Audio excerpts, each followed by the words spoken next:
What's going on, guys? Welcome back to the first real video of 2023. We're here in the shop working on some stuff. Got the battery charger on Slick Rick. Gonna fire this up. I'm gonna do a whole video on this tomorrow, talking about Slick Rick, what we're doing, timeline, everything like that on there. But I got a lot of comments, like messages. A lot of people DM me and ask me some tech questions, which I don't mind answering, helping. But if I get a bunch of them that are all very similar, I like to make a video and just kind of put it out there. 9 times out of 10, the people that are going to ask me the question aren't going to take enough time to watch the video. But if I have it out there, instead of just responding specifically, I could just send the link to them, and hey, they watch the video and they learn some information. So we're going to talk about turbos real quick. We have a number of different size turbos: twin turbo, single turbo, massive T7 turbo, T6 turbo, T4 turbo. And a lot of people they hit me up and they're like, hey man, do my first turbo build. Awesome, super stoked for you, excited about that, because once you go turbo, the smiles per hour go through the roof. And they say, hey man, is this turbo the right turbo for me? I want to run this turbo, I want to run that turbo, I want to do this. A lot of people, when they're doing their first turbo, they don't really know, all turbos are not created equal. Some turbos are better for street driving, some are better for racing. You really have to tailor your build for what you're trying to do. So some people have no idea, no frame of reference, and they just think a turbo's a turbo, and that's really not the case. So we're going to talk about how do you know what turbo you should run. So we got the good old Hank out here, twin turbo configuration, and this is a pretty good example of, I'm not a real big twin turbo guy. I wanted something that would make some good power, be streetable. These right here are small enough that they are super responsive. So the turbo lag on the street is minimal. Builds boost great, which if you oversize your twin turbo setup, it's going to be very difficult to build boost in efficient time. But they still make enough power where we can go as fast as we want and really meet our goals with what we were trying to do with this car. So these are actually 62 millimeter turbos. So if you talk to a lot of people, they'll say oh man, those turbos are too small. They are absolutely perfect for what we're doing with this car. 4-second street car, drive it around, super responsive, not burn up the transmission trying to get it on the 2-step. Super happy with it. These are S300 chassis turbos, T4 flange. Turbo wise, doing a twin turbo setup, S300 chassis, unless you got a big block or some shit, this is what I would recommend. Really, again, it depends on what your goal is. This thing right here, I was really looking to make 1300 horsepower. I called Jose at Force Induction and said, hey, give me a turbo setup where they're still good on the street, but I could still make 1600 horsepower. And we're just about maxing out these turbos, just about maxing out our fuel system, making 1550, 1600 horsepower. These turbos full tilt, they won't make no more power. So we've maximized the efficiency of the turbos. I'm super happy with it. Drives great, runs great, sounds great, spools great, does everything great. Car's a little dirty, don't judge me. We got to get this sucker cleaned up. So as you can see, if I spec'd those wrong, if I were oh man, I need some twin 85 millimeter turbos, that thing would probably be a dog on the street, not enjoyable to drive around, not make really good power down low. It'd be unusable power for driving around on the street. But once they were lit off, it'd make a whole lot of power and sling the rods out of it, probably. What a lot of people don't understand when they're building turbos is the engine is just hanging on. It's just the air pump. Your turbos are going to dictate how much power you make. Go over here. This is our other twin turbo car we have at the shop. This is a Black Sheep Stage 3 427 methanol fire breathing LS engine, still street driven. The turbos on this, again, I don't know if you guys can see them. They're tucked way down there. T4, just like the other turbos. S300 chassis. These are 70... What are these? 76 millimeters, I believe. Quite a bit bigger. Spools, absolutely amazing. Way too much power to drive around on the street. That's just because the motor is just a beast. So a lot bigger of a motor. Spool's great and makes way more power. So these turbos, you're looking up there in the horsepower, a lot more than the other ones. So as you guys can imagine, this thing here is a hot rod.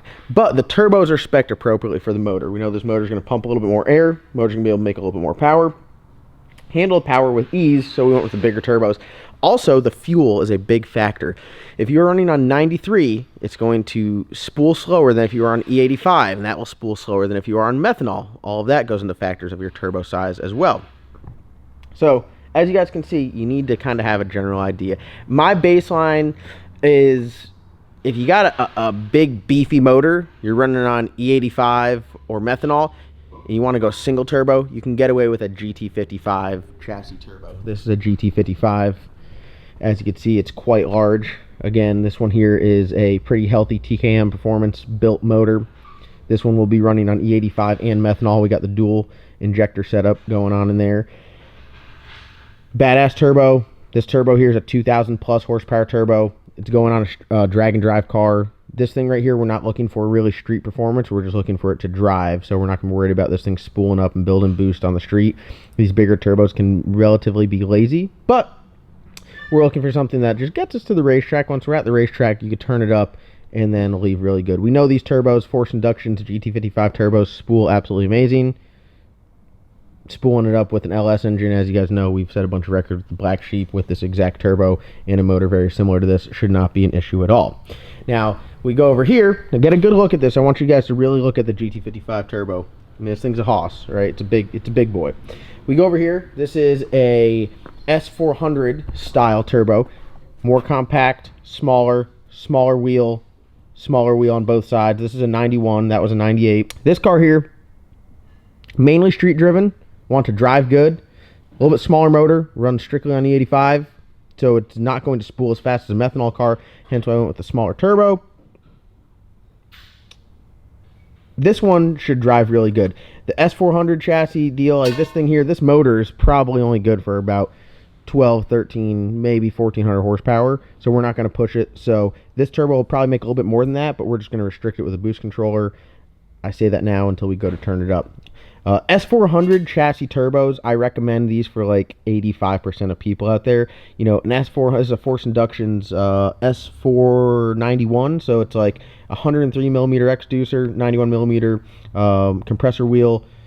These things are badass. Jose puts a badass wheel in them. They can make really good power. You're not going to make 2,000 horsepower with one of these guys, but a lot of people don't need 2,000 horsepower. You kind of understand the gist. Like, if you want to go like all out, you know, a GT55 turbo with a badass motor, you're going to make some really good power. But you got to have the motor to support it. A lot of times, if you just go and stick like a 118 millimeter turbo on a 400 cubic inch LS, it's going to drive like shit, it's going to perform like shit, it's going to spool like shit, so you have to spec it properly. Most people can do everything they need with an S400 chassis turbo, just like I got on the Cow. They're like the workhorse of the turbos. They're super strong, they're resilient, they're very common. If you do have a turbo failure, more than likely one of your buddies down the road's got an S400 chassis turbo. The GT55 turbos, they're Garrett chassis, they're a little bit more expensive. Not everyone's got them as far as like for street car stuff. If you're on street car, street strip, no prep racing, I think the S400 turbo is plenty for what you guys need. When you really start trying to make that 2,000 plus horsepower, you get into those GT55s. Or, we'll say this, if you're class racing, you want to have the baddest ass turbo, you're probably going to have a GT55 chassis turbo. And then you can go over here to the Hearts turbo, and like this thing here, honestly has zero like real world application on anything other than this. Maybe if you got a pulling tractor, that might do it, but that is pretty much the bread and butter. You would daily drive it? Oh yeah. We're talking about turbos. What turbo do you got on your car? A baby one. What is it? T4 78 millimeter. Gets the job done. Super responsive though. Super responsive. Yeah, I mean, if you drive it around on the street, you get in the throttle, she's in full boost. Yeah. It's way more enjoyable like that than when you have a massive turbo that has no boost. Like no ass. Yep. Takes forever to spool. Mm-hmm.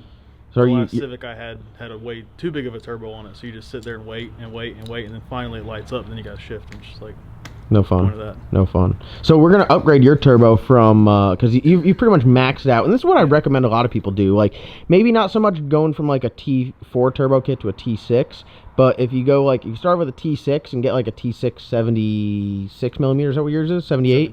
and then you want to upgrade, all you have to do is just pop the turbo off, put the new one on there. So David's, we're going to switch him over to a T6. What are you going, 88 or something like that? You going bigger? Probably so. Yeah. I mean, I don't think I need anything bigger than 91. Swing the rods out of it. Let's keep the heads on it.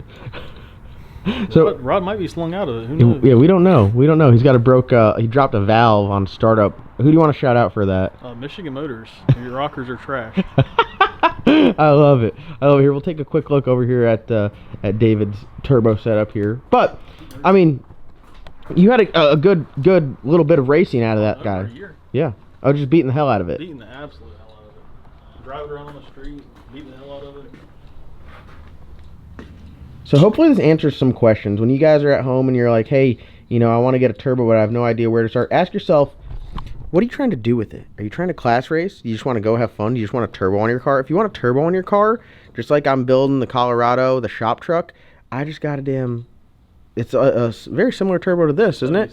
76 millimeter T4 turbo. Really anything over like 600 or 700 horsepower, especially in a pickup truck, is like unusable on the street to drive around, so I don't need to make any more power. So I look at the turbo, I say, hey, this one's plenty good. Could I go bigger? Yes. Do I need to? No. So boom, you're good to go. This thing here, how fast? You want to disclose how fast you've been on this turbo? Did we get to 70? Yeah. Was it like a 575? Yeah. Like 121. That's flying. Yeah. That's flying for this turbo. So you guys can go really fast with these turbos. Don't go out there and just put the biggest one. You hear us talk about these 98s, 106s, 107s, 118s. You need to have the right configuration to run that. So don't just go out there and over turbo your setup. I'd say it's extremely rare I see someone that has a turbo too small for their configuration. So maybe people need to normalize that. Yeah. You probably enjoy it a little bit more, and then you can always upgrade. But when it's too big, you got a world of problems ahead of you. So there's like my TED Talk, I guess you could say. So before you go to message me and say, hey, man, what turbo should I run for my configuration? I got a big block with double hump heads.